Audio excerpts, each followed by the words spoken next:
the Cardiac Sisters. The 3 main vessels that make your heart beat. My name's Delanda. My name's Amida. And I'm Becca. So today's topic that we'll be discussing is things that have made us uncomfortable in the workplace or uncomfortable scenarios, how we dealt with it then and how we would deal with it now with the experience that we have. Okay, ladies, I'm going to kick it off. So basically, when I was a student, you know the way you do washes and stuff, like help patients, and I was on the placement, on the care of an elderly placement, and so you help patients have a wash and everything, which I don't mind doing. But there was this particular gentleman I was helping with a wash, and you know what, man, they've got like the private area, so I was helping him wash that, and next thing I hear is noises. Whoa. He was making noises, guys, and I was like, because you know, you have to like Clean the shaft. yes. So I couldn't just left it. So as a student, I was like, okay, like I just have to keep cleaning regardless of. And then he was like saying stuff like, "You're doing it right, like keep going." Whoa. Bearing in mind I was like 19, 20 at this time. Oh my and in god. that situation, I was like, what? In my head, like I was like, what do I do? I would have left it. But I think when you're right down, you don't know what to do in that situation. Like, I'm like, do I just leave exactly. it? I would have. As a student, because also, like, if you leave it pulled back, then Yeah. No, I would have left it. Yeah. I would have told him, do you want to continue? Because, you know, obviously, like, part of our job is to actually, like, promote independence. Yeah. So I would have simply said, I'm going to put some soap on a wet cloth. Yeah. If you could just clean your private area, that would be amazing. But you know what? Being a student at the time. It's so different. Yeah. Like, now, if I was put in that situation again, I would be like, definitely not. As students, you just want to get stuck in. You just want to, obviously not get stuck in with that, but you want to get stuck in. You want to do things. You want to help and, you know. Yeah. So that would have been so awkward. It was so awkward. Like, I was like, I was literally 19, 20 at this time. Was you by yourself? I was by myself, guys, with my it was my second placement actually, and because there were so many staff as well, basically a student, you're basically a healthcare assistant. I'm sorry, unpaid healthcare assistant. So you get your own patients. You have to do like I had 6 patients to wash, and anyways, with him, it was just I was just there like this. I feel so uncomfortable. I feel violated. Like, how are you making these noises? I'm literally a child. Like, I only have to be my grandpa, right? And what's crazy at that point, you wouldn't have seen a lot of private areas. No. So it's like you're building yourself up, you know, to do a job that you're obviously going to be doing long term. And you're going to be coming in contact with so many private areas. Literally. But then you just think, oh my god, is that what they all think when you're giving them a wash? Honestly, like this man was like, you're doing a good job, like keep going. And he was making groaning noises. I was like, I can't literally. I was like, what is going on right now? I think, I'm with you. I think I would have left it. Yeah, I would have left it. Think about it now. If I was in that situation, I would have left it too. Yeah. But if I was put back in that book, because at that point, like this is my first ever encounter having any situation like this. I was a student as well. Like you don't. There's no telling what you can do. And also you get worried about like grades or saying no to things and making complaints. I'm not great with making I wasn't great at making complaints anyways. You just. And I was like, what? I think you just get shocked. No, I didn't. So now, with the experience that you have, what would you do? I would have definitely, obviously, pulled it back and was like, sir, like, I'm so sorry, but like, do you mind? Like, if he had capability to do it, I would have. But then I also would have told my mentor about it because I would not want to be put in that kind of situation again. And so that every other nurses could be aware of it because if they because then maybe like if they were to go back and give the wash the next day, they would have had to deal with that as well. Yeah. And they'll be Can I ask you a aware of question it. though? This is where the nursing comes into play. Sorry. Did he have capacity? Yes. I can't remember. You know, I just remember like. There's also care of the elderly ward as well, so a lot of them were like frail and I won't generalise it. So no, actually, it didn't lack capacity. It did like it just physically like it was deteriorating physically. Okay. But, so it didn't lack capacity. It was just deteriorating because I think it was a good feeling for him. You know? Yeah. For me, after being a nurse, I feel like that's part of your assessment. You assess your patients holistically. Yeah. If your hands can feed you, Preacher. your hands can clean your penis or your vagina.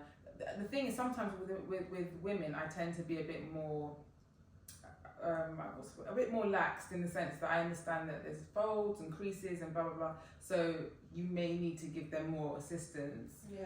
But with men, sometimes they kind of give you a vibe anyway. They kind of let you know what they're like. You know the way you were saying about like with feeding. So that one I remember like having to go around to feed my Feed, patients. yeah. So like. Yeah, so it's unavoidable. Yeah. Or I'll just ask another man to Not do it. 1000%. Yeah. I'll just ask the man. I'll literally, well, But even But that. that doesn't even matter because, you know, for example, the patients could be, you know, Yeah, gay, yeah, that's yeah. it, which is So, fine. Yeah. But I was just like, I think it's a, you know, No, but it sounds another man crazy. to be a chaperone. That's yeah, what I or mean. somebody, Basically, yeah. anybody to be a chaperone. I think it sounds crazy, but even as women in healthcare, like, we don't realise how vulnerable we are, like when we're looking after like I realise, patients. and I know, like, especially. we can be very vulnerable. Yeah, definitely. Very. Yeah. What about you guys? Tell us. Well, so before you finish, I just wanted to ask, like, how would you handle that now? Like, Yeah, like now, I would literally, like I said, I would fold it back, like put it back and stuff. Like ask him to like finish it off, like washing it off, yeah. if he can. If he can't, I still would not continue because I don't feel comfortable doing that. And I would say it's like, if I was a student back then, I would have just said it to my mentor so that they would be aware of it. And then another nurse going in, I don't know how they would be like, okay, maybe a male, like you said, would go in, but like so they were aware because it's not a great situation. Yeah. Because So advice for student nurses: yeah. if you ever find yourself in a situation like that, simply, you know, step out the room, speak to someone, because these things happen. You know, you do find yourself in situations where, like, you know, the wards will be short and you'll be expected to do things that you can do independently. So yeah, just make sure you're not in an uncomfortable situation, especially if you don't feel safe. You know, always have someone to support you. 1000%. And it's okay to say no. It's I okay think as a when you're a student. When you're a student, no, 1000%. I think you just forget because you just, I don't know, you just always want to perform really well. Yeah. You don't want to say no when you're told to do. Obviously, like there are certain things you have to say no, like IV medications and stuff like that. But when it comes to like certain things, you just don't want to. I don't know. Yeah. Especially when you're in like your first year, like you want to do really well and stuff. You know, but it's okay to say no. Like it's all right. We all have boundaries, and we need to know our limits. We know when our boundaries is being crossed. Yeah, definitely. But yeah, what about you guys? So, okay, so I don't know how you I remember my first week working as a student nurse on my placement. The ward was extremely short, and this ward at the time was like a stroke ward, so a lot of the patients were like bedbound and things like that. And they asked one of the healthcare assistants said to me that like the nurse who I was working with, one of her patients had like pooed the whole bed, and the patient lacked capacity at the time. So the HCA called me and she was like, "I've got a serious job for you, yeah." Like, and I was thinking, yeah, like, she's calling me student nurse, like, I'm going. So I went there. It's a scam. You should not. I went there and I saw that the patient had smeared her poo all over the bed. And to make matters worse, she had tapeworms in her poo. Yeah, tapeworms. It was crazy. Then she was like, "Yeah, so where's your nurse?" And I was like, "Oh, she's on her break at the moment." She was like, "Well, you know, you can't leave, as a nurse, you can't leave a patient in this kind of in feces. So, you know, I'll get the wipes and stuff for you, and you can you know, clean the patient." What? Where do you even start So with that? so at this point, I just had to put on a brave face. I was like, "Yeah." She was like, "Don't worry, I'll be here to support you." She brought the bowl, she brought the warm water, she brought, you know, the soap. So I'm now all, you know, kitted up, you know, put on my apron, my gloves, all of that stuff. At this point in time, because it was so many years back, we didn't wear masks. So I just had my aprons and my gloves, yeah. So I stepped into the room, now standing around waiting for her to come in. Oh my god. She didn't come in, and at this point she was drawing the curtains closed. So it's literally me and the patient, and the patient was extremely like unwell, like, confused. So like they're trying to climb out of bed, but these times they've got, you know, feces like smeared everywhere. You can see the worm, which, you know, Oh my goodness. it was so Oh my bad. goodness. So Oh bad. my goodness. So I was like, you know what, let me be proactive. Let me start cleaning, yes. I was like, maybe she just like been called away. From the time I started to the time I finished cleaning that patient, she was nowhere to be That's seen. evil. That is evil. That's Wickedness. actually so bad. Wickedness. That is so bad. I would, you know what's so crazy? Because I think because of that experience, I became so close with that old lady. She did end up passing away, but like I just loved on her and her family because that was the maddest thing. I think to date, that's the largest amount of stool, type 7 stool that I've cleaned in my whole life. Oh And man. yeah, I mean, the old lady, she was so sweet, just confused. Like, she used to tell me like that she was gonna you know, take me to her country and marry me off. She was absolutely sweet. So it's like at the time I was thinking like how can you do this? Like, I felt so broken. I said, how could this healthcare assistant do this to me? Like, you know, if we'd done it together, I would have maybe said okay, but you left me as like a first year student in that room to clean that. Because to be fair, Yeah. in my first year, I don't think I actually knew how to change someone. I didn't know how to do that. You need someone to guide you. And even if you're qualified, sometimes when you haven't done it for a long time, you just need someone that's familiar with how to do things, just to make it easier for the person that's being changed. And obviously you want to do it with dignity. You don't want to faff around. So someone that you need like a leader, basically. And not even that, like, for example, she was an assistant of 2. I needed an extra Yes, person. 100%. She knew that. So, for example, in that situation, I do think she compromised the patient's safety just because she didn't want to do the wash. Yeah. And obviously it was, well, obviously to you didn't know. Yes. So, yeah. And just let you remember, she's getting paid. Right. Well, you know. Yeah. Exactly. That's the main thing. Really good point. I think moving forward, I would first of all say this to all student nurses. Make sure you enlighten yourself with what you can do and what you can't do. Don't feel afraid to say no or to ask questions. Yeah. And for example, I think how I could have managed that situation better was to maybe say, like, to actually, you know, briefly come out the curtain, because anything could have happened. I was there by myself. She's She's confused. extremely agitated, and I'm there having to fight with her to wash her hands, and you know, that's awful. so yeah, it was crazy. And also, like, even when it's like we might think it's a wash, like a simple wash because we wash ourselves, but everyone likes it differently. Like, Right, I love exactly. hot boiling water on my skin. Yeah, me But too. you need to literally, but not everyone likes that. So Yeah. you need someone to be able to guide you and be like, okay, how do I then have this conversation with the patient? Like, Yeah. and also be like, I use a sponge, like an African sponge. But then in the hospitals you don't have that. But how do you then clean properly? Right. How do you clean someone's bum properly? Yeah. Especially someone that just had a stool, like open a large amount of stool. And Type stuff. 7, which is With for those tapeworms. who you don't know, type 7 is like the most runny or watery kind of stool you can get. So I that think you need to put the store chart up for them so they can see. Yeah. Yeah. yeah. So For a treat, guys. but then with that, because even the stool can then lead to other complications like bed sores and moisture lesions Yeah. and all these. And actually, she did have bed sores, and this was the first time I ever saw one. Because you know her sacrum was literally like was soiled with all of the feces. It was really bad. Like That's awful. it was really. And really even bad. as a student, like you don't even know how to care for that. Exactly. vessel. Right. That's So another having thing. someone there to be like, okay, this is how you do it, and this is how she needs to be cared for in that way as well. I think we shouldn't like as a student, even as a nurse, don't conform to the pressures of shortness of staff. That's not your job. Like, of course, you're a team player. You're there to help to ensure that there's safe care given to all your patients. But this is that's your opportunity to learn, not basically do things that can put you at risk. 1000%. Yeah, Sure. yeah. Put you and the patient at risk. 1000%. You know? Because God forbid if anything happened. Yeah, because I could have cleaned. I could have contributed to the infection in her sacrum, 1000%. without knowing.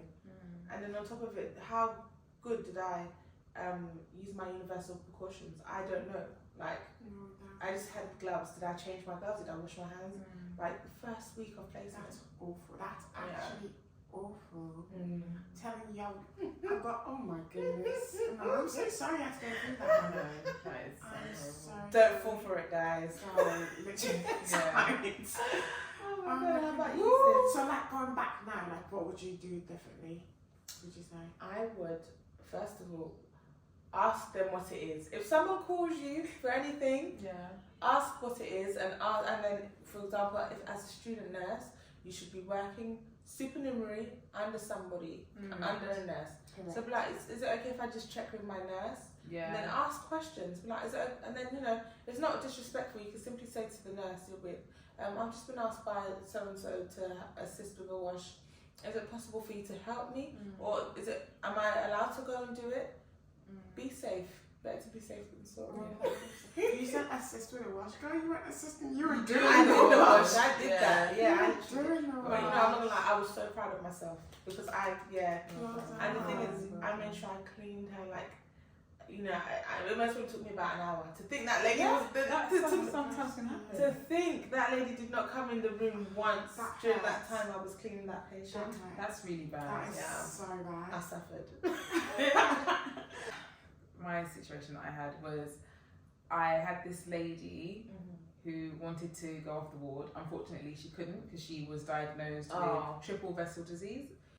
The risk of her having a cardiac arrest is, you know, it's very high, and so she wasn't allowed off the ward. She got really upset with me because of that and told me that she was going to beat me up and I should meet her downstairs. Meet you up? Yeah. She was really serious. That is so bad. You know, catch me up, Frank. That's definitely that kind of It vibe. was 100% that. It was 100% Yeah, that. It was 1,000,000,000,000% that, and she was so adamant that she's going to beat me up. Lo and behold. Funny enough, she was very calculated because in front of my colleagues at the nurse's station, she would like whisper like, "You wait for me, I'm coming." But when they would go, she was like, "Come on, let's have it. Let's go downstairs right now. Let's go downstairs." Yeah. Do you know? I actually remember. Funny enough. Oh my god. Funny enough, I was genuinely scared. I was actually scared. I wasn't scared because I thought she was going to beat me up, but that couldn't be the case. What I was scared of was that she would facilitate for somebody else to do it, or for it just to get messy. And I was just there to make my pennies and go home. That's what I wanted to do. Not in pounds or pennies. Right. So just let me do that in peace. So yeah, we would go back and forth. So what I did at that time, I was newly qualified. I was like 3 months into the job. So, you know, when you're newly qualified, you have a supernumerary period and then you can, you know, work by yourself.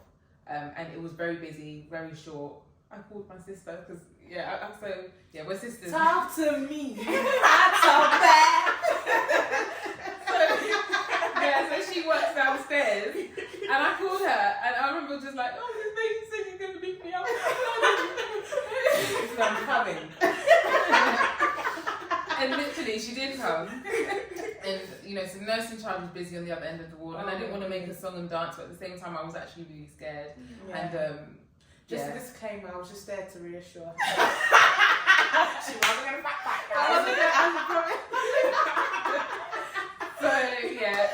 So, in the end, to be honest, I can't remember exactly how it ended, but I think we ended up speaking to her, calming her down, and just making her realise that, you know, you'll have to sign a self-discharge form. And I think by the end of the shift we were cool, but she was really, really serious about beating. She was, because there were times where she kind of charged towards me. But the thing is, now that I've been qualified for many years, I know hands down, if that was to ever happen again, the site manager, I'll call the site manager. I will call the nurse in charge. And security, and I'll daytext it as well because I didn't realise the level of abuse. That's what I didn't realise. And you know, you've got the ward managers, because I don't think that I think in that moment I thought that I was the one in the wrong. I felt like I upset the patient. So anything I say to anyone would result in me getting in trouble, when really it wasn't that at all. So yeah, that was my story. And girl, That is scary. this stuff is real. That is actually scary. Yeah. Like, I think that's what baffles me. Like, we're not trying to keep you on the ward No. because we want you to stay on the No, ward because no, we love the no, fact that no, we want you to no, get better. no. Yeah, Like, you're we not here actually, for fun. it's for your own benefit. Yeah. But another thing is that once a patient has capacity, Yeah. I'm not fighting with you. No. I want everything to work out well for you, and Yeah. everything I say to you is for your like best interest. Mhm. But if you want to discharge and go off the ward, by all means go for it. Because again, if that had turned any other way and she became violent towards me, and again I was on that side of the ward by myself, she could have brought out something and hurt me. She could have. It could have just turned really ugly, and that was just me trying to be over, you know, I don't know, superwoman, I guess, just Yeah. trying to be overprotective of her. But next time, I just know that I'll just let them do what they want to do. Yeah, no, that's fair. Because God forbid, like, if she, like, you go off the ward with triple disease Yeah, and you have a heart attack, let's say, in the lift, Yeah. and yeah, no it's one happened. goes to It that. has happened. There you go. No one goes in that lift. Let's say you, even though it's highly unlikely for someone not to use the lift, but like you have a heart attack in the lift or somewhere nowhere discreet, like nowhere people don't see you. The risk of you surviving, like you're not gonna be. Anyways. And what's crazy is that, like, for example, there's a lot of pressure on us as nurses because it's like, oh, so what did you do? Why Right. didn't you do that? Exactly. What, did you convince her? Did you tell her the Yeah. risk? Yeah. Like, it's like before, you know, they accept that, okay, this is what's happened, she didn't want to stay here. There's a lot of questions that are asked to us because technically you are in our care, Yeah. we are responsible for you, you know, and I think it's very easy as well to feel like you're the one being blamed for the situation. And so with that being said, that's why I was so scared to like escalate it in that moment. I just Yeah. wanted her to just go back to the bed, but for future reference, you know, and a lot of patients also don't want to sign the self-discharge. Once you've said, you know, you have to sign the self-discharge and that just means the hospital and myself are not liable, Yeah. they automatically still want to go off the ward, but they don't want to sign the self-discharge. Yeah. But yeah, the Wouldn't main be there. thing I will say for any students that are in that situation, first of all, escalate, and secondly, make sure you document, because if you didn't document, it never happened. So always, Yeah. always, always document. I think that's the tip of the day, you know. That is a Document or it never documentation. happens. Yeah. Something like that. So Yeah. Because, yeah, that's a big thing for us. That's so If true. there's anything that you guys should take away from that, from being a nurse or training to be a nurse, it's documentation. Honestly, because God forbid, you don't know Gosh. when you could be called into court. It could be 5 years down the line, but because Yeah. you've documented it, you've covered your back. Yeah. Exactly. And even like small little things, I think that we don't probably think is very important. I think sometimes will be very helpful in the long run. Yeah. So for all the nurses listening out there, this week's tip of the week is making sure that you document, because we all know if you didn't document, it didn't happen. But yeah, if you guys would like to hear more of these stories, please comment below. And if you have any stories you'd like to share as well, please send us all an email. Bye, guys.